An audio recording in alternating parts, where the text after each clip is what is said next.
One of these books is by an author that I thought was slowly but surely becoming a new favorite. It actually made me question if I even wanted to be a reader at all. I wanted to burn my eyeballs off. I wish I never would have picked up this book. If you've clicked on this video, from now on, you have no right to get mad at me for my very honest opinions. I'm here to talk about the worst books that I read in 2022.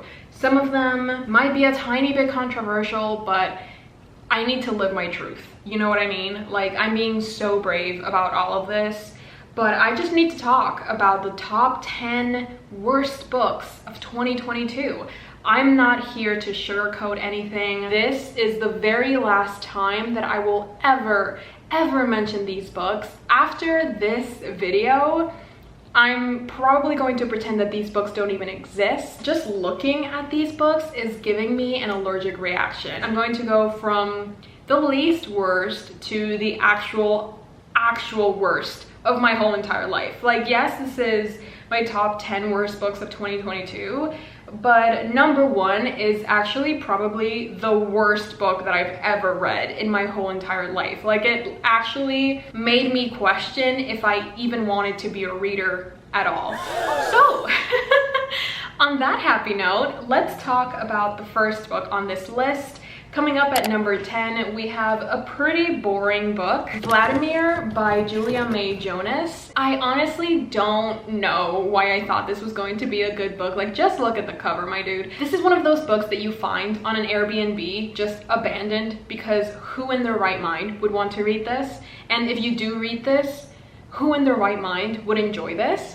The problem is, okay, I do need to disclaim something. I have a very good sort of like self-protection mechanism. So most of these books, if you came here to hear what they're about, you're not gonna figure it out with this video. Like, most of the things that I remember from these books are just the trauma that they left behind and the bad vibes that I got from them. I do remember this was promoted as this super salacious, super raunchy, very dangerous type of book, but it really wasn't. It was really boring. I remember reading this, and it's so short. I think it's less than 300 pages, 235 pages, and this felt longer than War and Peace. Yes, I read War and Peace, thank you. It also says darkly funny, and I cannot remember for the life of me laughing at this book. Actually, I remember laughing at how bad it was, but I didn't technically laugh with the book. So I wouldn't say this book is funny at all. It didn't make me feel anything. I just remember being so utterly and devastatingly bored. I think the only good thing about this book is that it ends. So there we go. Vladimir has nothing to give us. Like, the cover, absolute zero. The plot itself, where is it? I don't see it. And the characters, oh my god, don't even get me started on the characters. They were so disgustingly boring. I'm sorry, like, that's the only word that comes to mind. This book was just boring and unnecessary. That's another word that fits this book. Unnecessary, uneventful. I'm gonna be very glad to get rid of this one, because this doesn't deserve a spot on my book collection. So this is number 10. So as you can see, we have a lot of emotions going into this list. Number 9 is actually very sad for me, because this was a Patreon buddy read. When you're reading a book with your Patreons, you don't want to pick a book that's going to end up in the worst books that you've read of the year. So it's a little bit disheartening that this book is on this list, but alas, I'm speaking my truth. And the 9th book on this list is The Last Cuentista, written by Donna, Barba, higuera. I remember on my wrap-up, I said that the best thing about this book is the cover, and then also what's underneath it, which I think is a snake. Yeah, there we go. It's this snake. No, like, I'll give it to you 100%. This cover is gorgeous. And I should have known. I should have known. Pretty covers are like the most basic of traps, and this was no exception. I really thought I was in for this amazingly beautiful and lyrical story. It looks like Strange the Dreamer, so I thought we were going to sort of get those types of vibes. Of course, nothing close could even come to being as good as Strange the Dreamer, but it was just giving me those vibes. But I was wrong.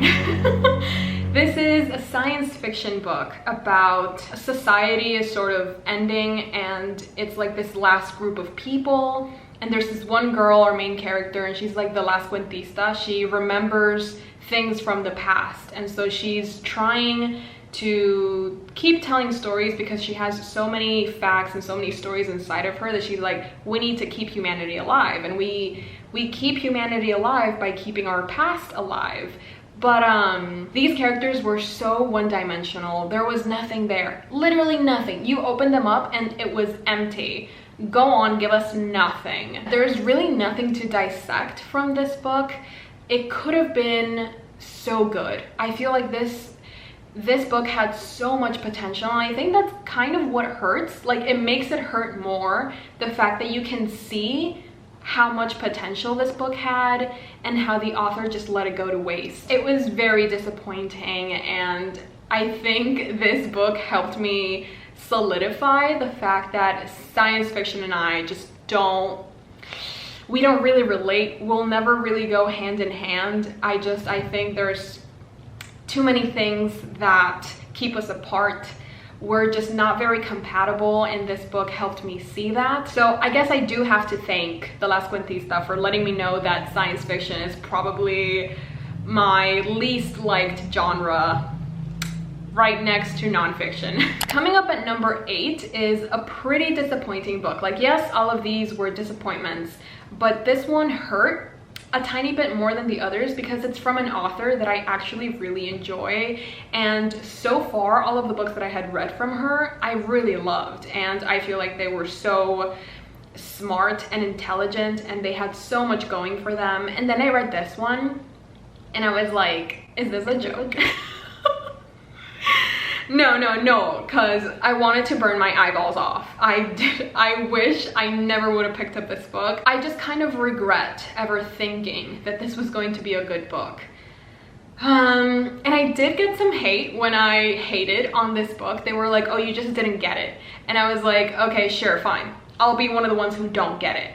But coming up at number 8, we have Mansfield Park by Jane Austen. It hurts that Jane Austen is on this list because I genuinely love almost everything else that she's done. So it's kind of preposterous for me to mention this book here, but I honestly, I don't even remember this book. My memory thankfully blocked this whole reading experience, but the few bits and pieces that I do remember, I don't like. Like, I wish they would just stay blocked because I didn't enjoy this. There is not one good thing to take away from this book, and it's really sad that I didn't like the characters either. They weren't one-dimensional, they were just boring. And for me, I just didn't feel the same magic that I felt in the other Austen books that I've read. This almost doesn't feel like an Austen novel. I'm like 90% sure that this was ghostwritten by somebody else. Like, this is just, it doesn't feel like Jane Austen to me. I feel like this is the reason that classics get such a bad reputation. Like, the people that think that classics are boring, that nothing really goes on, and that it's just hard to be entertained by, they all got it from Mansfield Park, because this book just proves all of those people that think that classics are boring right. There's just no other word for what this book made me feel. I was unimpressed, nonplussed, my brain flatlined. And there we go, Mansfield Park number 8. I'm so sorry, I do not remember what happens here. It says that Jane Austen's profound, troubling third novel is her most complex work. A powerful portrayal of change and continuity, scandalous misdemeanors, and true integrity. I don't see that. I don't see that. I'm so sorry, but I don't see that. I'll never get it. I am so fine with that. I'm so fine just moving on with my life and pretending that book doesn't exist. Number 7, Bittersweet, written by Susan Cain. This is a nonfiction book, and it focuses on the word bittersweet, the meaning and how we should use bittersweet to our advantage, how we should take the sad with the good and find the silver lining in every situation. It also focuses on the fact that sometimes we need to go through hard times to learn something from life. It does have some good quotes. Like, I can definitely see Facebook moms or Instagram moms getting a kick out of reading this book and just like quoting some very quotable phrases. But I was sort of expecting this to teach me something new, but it didn't. It didn't really bring anything new to the table. It was just sort of like recycling phrases that we've been hearing for years now from life coaches or just on Instagram. So it just kind of felt like a waste of my time to read this, because I don't know, it didn't do anything for me. And I was sick while I read this, and I think this book made me sicker. There is no takeaway from this book, so it just felt like a waste of time. It made me sicker. Literally no positive thing came out of reading this book. So that's why this is in the number 7th spot, because I mean, what even was this? It was unnecessary in my opinion. In the 6th spot, we have The Maid, written by Nita Prose. This is categorized as a cozy murder mystery. I thought this was going to be like my new obsession. I thought I was going to fall in love with this genre. I would want to binge every single cozy murder mystery ever. But this did the absolute opposite. I suddenly never want to see a cozy murder mystery in my life ever again. I was so profusely bored reading this, and the characters as well were so stereotypical, and they brought nothing new to the table. It felt like the author was trying to be super quirky and super funny and super relatable, and that just made the characters seem so stereotypical. The author was trying really hard to make this book be super quirky, and it just made it super awkward and super cringe. When you're reading a murder mystery, you kind of want to be interested in the mystery of it all, but there's really no possibility for you to do that because it's so boring, and the way that the author went about writing this story, it just made it all seem so useless. You want to feel like you're at the edge of your seat. You're kind of like second guessing everything. You want to be making up your own theories and just seeing how things are going to pan out. But while reading The Maid, all I felt was boredom and this fervent need for it to be over.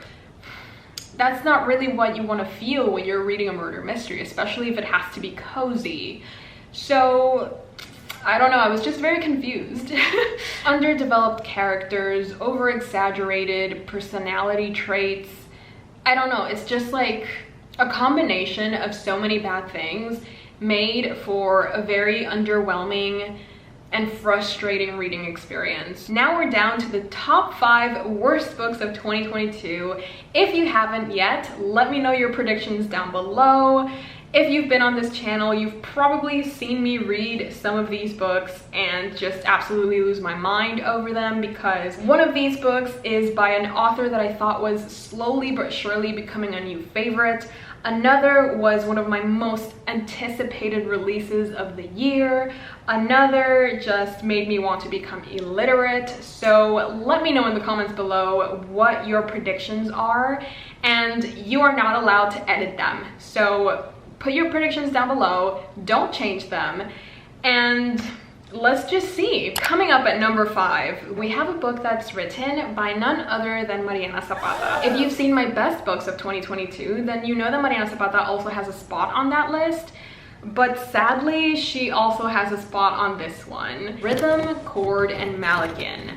I think I read this in October or November, and this left the worst taste in my mouth. Why is it so hard to not be problematic? You know what I mean? Like, where is her editor? Why did no one tell her that making fat-phobic jokes and using very derogatory terms for people is just not funny? It's not the right thing to do. It's not gonna get you brownie points anywhere except with the wrong kind of people. And I wish someone would have told Mariana Zapata, or I wish Mariana Zapata would have known better herself, that some of the jokes in this book and some of the terms that she uses are so unnecessary. And the thing is, the romance wasn't even there. Like, it was so underwhelming, and where was the chemistry? It was not there. It was not here. This book is just a combination of bad romance, not by Lady Gaga. Sorry, I use comedy to keep myself afloat. But yes, we have some very underwhelming romance, zero chemistry between the characters. We also have some comments and jokes that are just uncalled for, and this was published in 2015, so that is no excuse as to why she thought that would be a good idea. One of my biggest regrets of 2022 is spending my hard-earned money on rhythm, chord, and malykhin. This was like $16. $16 that I'm never getting back, so that's kind of disappointing. If you're interested in knowing, which I don't think you should be, but I'll just tell you. Our main character, Gabby, has a brother and he has a band. They're going on tour. The brother invites Gabby to go along with them. And lo and behold, they're sharing the tour bus with another band, and Gabby falls in love with the other band's lead singer. Zero chemistry, but somehow they're in love, allegedly. And they're just touring all over the United States, and they have some cute moments. I mean, they're supposed to be cute moments. Are they cute moments? Not really. But alas, that's basically this. And it's not even that long. It's 299 pages, but it was just not it. I will give it the fact that there are some cute moments, but I never got the butterflies in my stomach. I was never kicking my feet up in the air. I was never giggling. I don't know. I'm so sad that I read this book. If there's one thing that I can take away from this book, is the fact that since I read it, I can let you guys know to never read this book. Never spend money on this book, because it is not worth it. You're going to feel uncomfortable. You're going to get mad at Mariana Zapata for thinking that this was a good idea. So at least I can warn you guys to not do this. Learn from my mistakes. Number 4, we have a book that I thankfully do not own, and I recently read this one, and it's called Window Shopping, written by Tessa Bailey. Oh my god, my dude, this was so bad. Like, you have no idea. Every single page that I read, it was sort of like self-torture. I honestly have no idea why I simply just didn't DNF this one. But you know, window shopping, it's this Christmas romance, and I was in the Christmassy mood. I had never really read a Christmas romance, or I did read Dash and Lily's Book of Dares, but that was a few years ago, so it's been a long time since I've read a Christmas romance, and I was feeling Christmassy. I've been watching a bunch of Hallmark movies, so I was like, why not try Christmas books? And I did. And it's one of the biggest regrets of 2022, or just in my life in general. Yes, Window Shopping, Tessa Bailey. Where were the characters? Where was the plot? There is no plot, there is just sex. This book just ruined Christmas for me. After this book, I was no longer in the Christmas spirit. I never want to see Christmas ever again. I don't want to even think about it. So yeah, there's nothing here, babes. Literally nothing. Like, there's nothing to talk about because nothing happens except for the sex. And I'm sorry, but I'm not one of those people that just can read like a 300-page book of just sex. So if that's what you're into, we are not compatible. Coming up at number 3 is probably the most disappointing book of 2022. It's not the worst, but it's definitely the most disappointing, because this next book was actually in my 5-star book predictions video. Yes, I thought this was going to be 5 stars, and I'm almost never wrong, but I've never been more wrong in my life. When I said that Long Live the Pumpkin Queen was going to be a 5-star read, I should have deactivated. My judgment was askew. Somehow, I don't know how this happened, but Shea Earnshaw made me hate The Nightmare Before Christmas, and that's one of my favorite Halloween/Christmas movies. Somehow, Shea Earnshaw took all of those amazingly wonderful characters and the setting, and she just made me hate it. She made me feel so bored in a world that I thought was so magical and so wonderful and so rich. This author made me feel like everything was a lie. She twisted these characters into the most boring versions of themselves. I really thought that was impossible to do because I love this story so much and I love these characters so much. But somehow, Shea Earnshaw just ruined it for me. Like, she really did. This is what she did. I am so horribly scared of ever again having expectations for books, because if this ever happens again, I think I'm never going to read a book, like, ever again. Like, I don't want to feel this level of disappointment ever in my life. Like, I really thought this was going to be a 5-star. I have to laugh. I have to laugh. It's just a mixture of the pacing, the characters, the setting, the climax. It was just this convoluted mess that I don't really want to get into. I was bored. This is such a short book, and the font size is like 14, but still, this felt longer than some of the longest books that I've read. I hope that no one ever has to experience the level of disappointment that I had to go through while I read Long Live the Pumpkin Queen.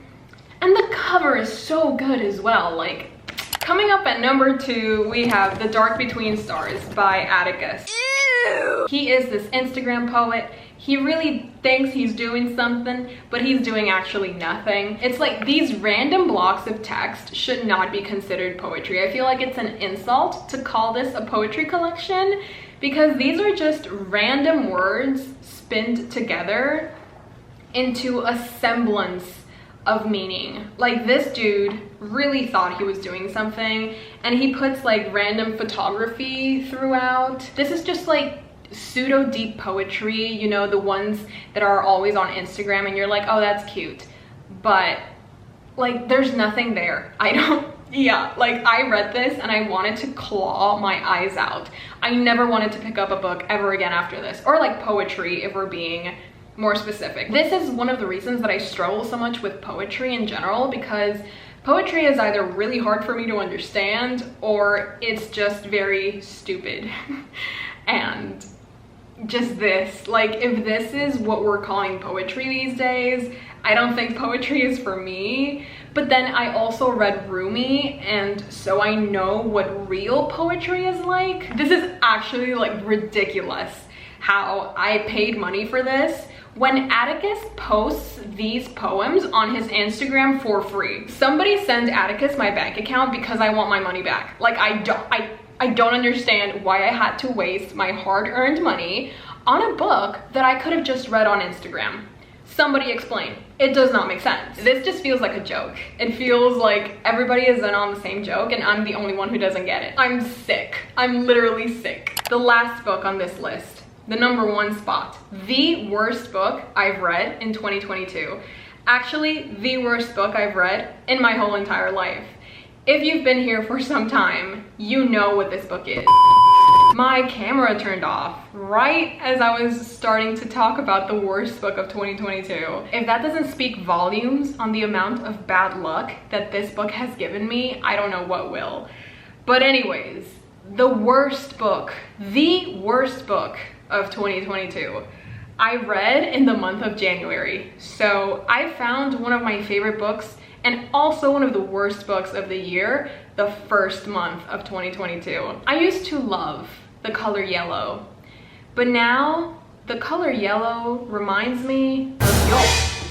And every time, anytime that I see or even think about yolk, I get an allergic reaction. I'm being extremely dramatic, but I feel like I have the right, because this book put me through so much, and for what? You know what I mean? Like, I didn't even think I had to ask for this, but apparently you do. All I should have asked for is a book that doesn't think eating disorders is a quirk. It's not something that makes your character interesting. It's not your whole personality either. I should have known that was a little bit too much to ask for, apparently. Some people have told me that I'm too mean to this book. Some people say, oh, you just don't get it. This book was not written for you. And to those comments I say, no book is ever written for me. You know what I mean? And even when I'm not the target audience of a book, that doesn't mean that I can't appreciate what it's doing and I can't appreciate the different points of view that this author has. So please don't disregard my review just because it doesn't align with your own. That's all I'm gonna say. This is a story of two sisters, and they've been estranged for some time, but then suddenly one of the sisters gets really sick, and because of this, they start to talk again and they start to have a sort of relationship again. It's not the healthiest of relationships. I remember looking at reviews of this book, and so many people were saying like, oh, this reminded me so much of my sister. Like, my sister and I are so much like this. And I remember always being worried for these people because this is a very unhealthy and toxic relationship. I'm not saying anything bad about you and your sister and your relationship and how you decide to deal with life, but I'm saying that this book depicts a very toxic and unhealthy sister bond. I think my main issue with this book was the writing. I think I remember being extremely triggered by this book. I'm gonna be honest with you, I've read 1-star books better than Yolk. Like, every single one of these books are miles ahead of Yolk by Mary H.K. Choi.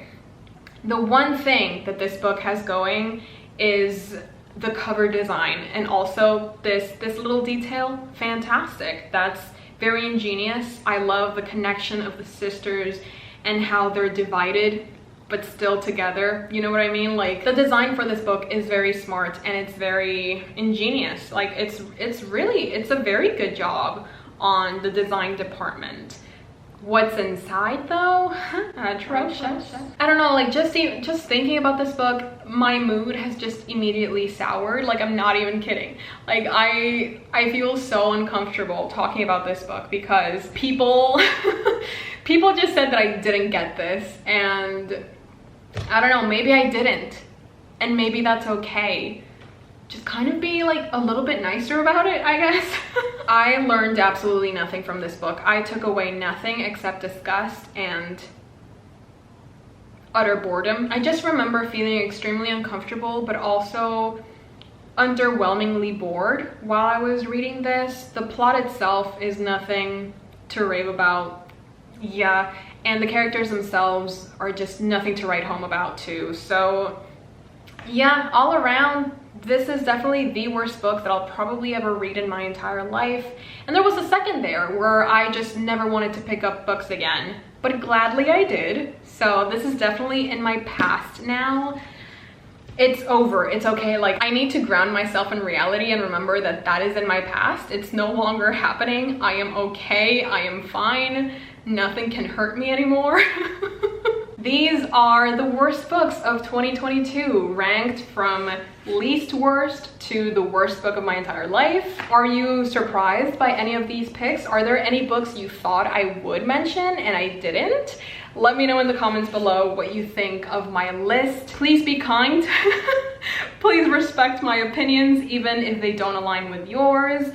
And I mean, yes, thank you so much for watching. Thank you so much for your support and for being here. If you're still here, please leave this emoji to let me know that you're still here, you're supporting my channel, you're keeping it alive. If it weren't for people like you, I would not be doing this right now. So thank you so much for your support. Thank you for watching, and I really do hope you enjoyed. Let me know in the comments below your thoughts, your opinions. What were some of your worst books of 2022? Thank you so much for watching, and I'll see you next time.